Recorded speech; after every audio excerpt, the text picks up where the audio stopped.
कधीच नाही चुकणार तुमचे फेवरेट टीव्ही शोज झी5 सोबत, तेही एकदम फ्री। म्हणजे दिव्या तू प्रेग्नेंट आहेस?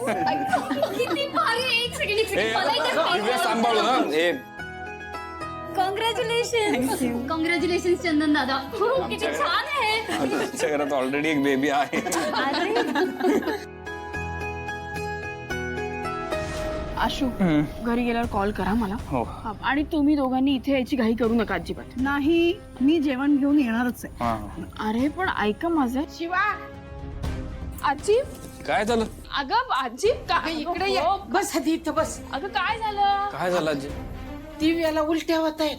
असं कसं काय उलट्या होतात? अहो, दगदग झाली असेल तिला आणि रात्री झोपही नीट लागली नसेल, तब्येत बिघडली असेल। हा, मला वाटतं पित्त झालं असेल। नाही नाही, या पित्ताच्या उलट्या नाहीत, या कोरड्या उलट्या होत आहेत. हा आपण एक काम करूया, आपण लगेच हॉस्पिटलला जाऊया। हा खरं तर चालेल। अगं दिव्या इकडे इकडे इकडे बस इकडे बस ये बस बस हा बस बस. बरं वाटतंय ना आता? अगं काय होतंय दिव्या?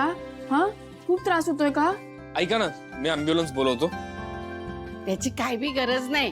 ती चक्कर येते ना तिला। ह्या कोरड्या उलट्या होत आहेत आणि चक्कर येते की नाही, त्याचं कारण वेगळं आहे.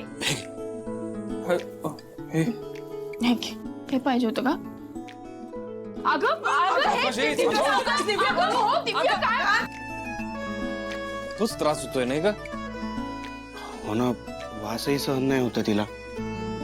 पण दे, तुझा संशय खरा ठरला बरं का?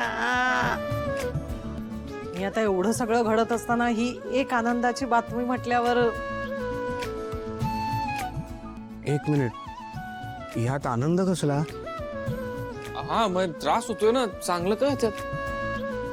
चंदन, हळूहळू संसार फुलायला लागलाय बरं का? अरे आशू, शिवा मावशी आणि तू काका होणार आहेस। काय? खरंच? अरे चंदन, अभिनंदन। थँक्यू। आजी, आता मला तुमचं काही ऐकायचं नाहीये। तुम्हाला सगळ्यांना आमच्या बरोबर यावंच लागेल। मग आता तुम्ही इथे नाही राहू शकत हा? बरोबर। ये इथे बस. सावकाश ये बस. शिवानी, अगं मला कळलंय सगळं, का कोरड्या उलट्या होत आहेत, काय चाललंय सगळं. हा बरं, कळलंय ना? मग आता तूच आजींना समजाव की आता दिव्याला आपण या अवस्थेत इथे ठेवू शकत नाही। सीताई, अहो आम्ही तिची काळजी घेऊ इथं. मग आम्हाला तिथे काळजी वाटत राहील आणि तुम्हाला इथे सोडून गेलो तर हे काय म्हणतील, अजिबात त्यांना पटणार नाही हं ते। आजी प्लीज ऐक ग. आता हे ठरलं, तुम्ही आमच्या बरोबर येताय। चला आवरायला घेऊ। तुला बरं वाटतंय ना दिव्या? हो थोडं मळमळतंय पण ठीक आहे.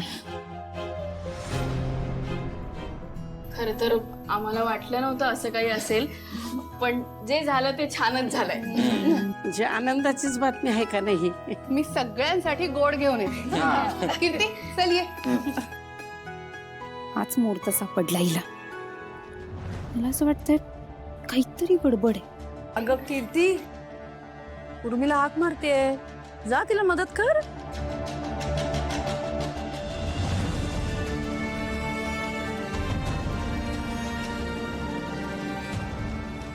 पण आई, आता हे कुठे राहतील?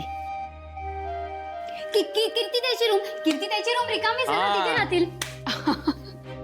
अरे हो की, माझ्या लक्षातच आलं नाही, कीर्तीची रूम रिकामीच आहे की। दिव्या आणि चंदन तिकडे राहू शकतील। पण माझं आणि सुहासचं खूप सामान आहे रूम मध्ये, तर ते एका दिवसात हलवता नाही येणार ना. अगं पण तुम्ही बाहेरच राहताय ना, मग तुझी काही हरकत नसावी। दिव्या आणि चंदन राहतील मग तुझ्या रूम मध्ये। ताईला तर काही प्रॉब्लेम नसणारच आहे, ती स्वतःहून आउट हाऊस मध्ये गेली आहे, हो ना ताई? हो.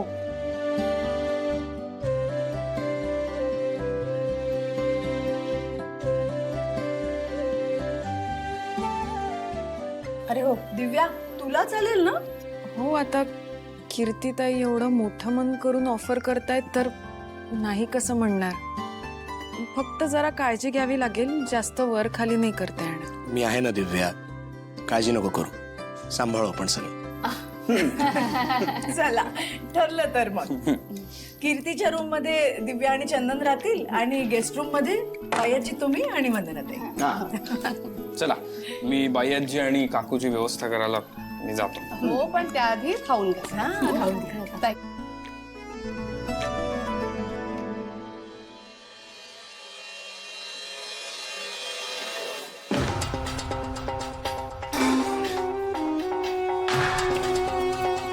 हळू हळू हळू हळू हळू तू त्या भांड्यांवर कशाला राग करतेस? तू गप्पा बसा नाही तर तुझ्याच डोक्यात घालीत. माझं आधीच डोकं फिरलंय. किती झाली? शांत हो शांत हो. हे बघ सीताई आली तर तिला काय उत्तर देणार आहेस तू? मला नाही फरक पडत.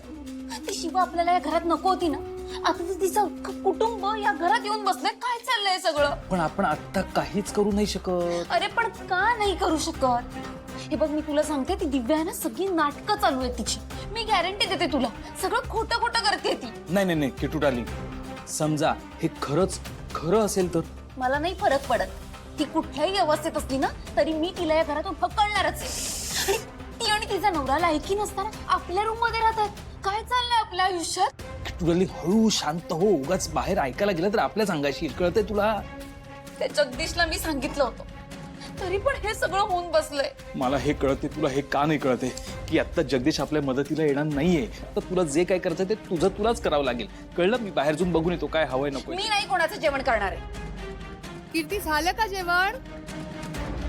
हो करते करते. असं वाटतंय ह्या सगळ्यात विष काढवून त्या शिवाच्या घरातल्यांसोबत ना तिचा आपण जीव घेऊ. शांत हो शांत हो. काहीही करू नकोस, आता शांत हो. मी बाहेर जाऊन बघतो काय हवंय नकोय ते. तू इथे काम कर. तू ओके? कुठेही जाणार नाहीयेस हा? म्हणजे पाण्याचं जग घेऊन ये, पीठ मळायचे. अरे पण किती लांब आहे असं? सुहास जा.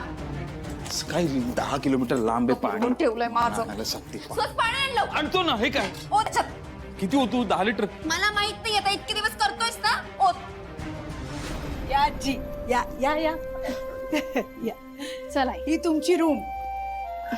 सगळं ठेवलंय हो मी सामान. भया भया भया, एवढी मोठी खोली आहे ही. एवढी मोठी खोली काय करायची होती? अगं आजी, तुम्हाला हवं तसं छान राहा, बिनधास्त. तुला सांगू, या गादीवर काही मला झोप यायची नाही बाई. आजी तुमचं घर आहे, तुम्हाला इथे जसं राहावंसं वाटेल तसं राहा. संकोच करायचा नाही. सीताई, खरंच तुम्ही खूप करताय हो आमच्यासाठी. परत असं बोलायचं नाही हं. शिवाने या घरासाठी जे जे केलंय ते बघता हे काहीच नाही. आणि मी काय पुन्हा परक्यासाठी करते का हे? पोटच्या पोरानं घात केला. आणि तुम्ही सगळीजण किती जीव लावताय हो आमासनी. आजी एक सांगू का, तुम्ही या घरात आलात ना, आम्हा सगळ्यांना खूप बरं वाटलंय. कोणीतरी हक्काचं मोठं असं घरात आल्यासारखं झालं. आशू आणि संपदाला आजीची माया कधी मिळालीच नाही. तुम्ही बघितलंत ना, संपदा किती खुश झाली तुम्हाला बघून. आणखीन एक, मलाही असंच हक्काने ओरडायचंय, तरच मला पटेल की हे घर तुम्ही तुमचं मानून राहताय. आणि वंदनाताई, सारखे आभार नाही हो मानायचे. बरं ठीक आहे, तुम्ही फ्रेश होऊन घ्या. स्वयंपाक होतोच आहे, मी आलेच, मग जेवण घेऊ. शिवा. हो. झी5 ॲप डाउनलोड करा आणि पहा सर्व एपिसोड्स एकदम फ्री.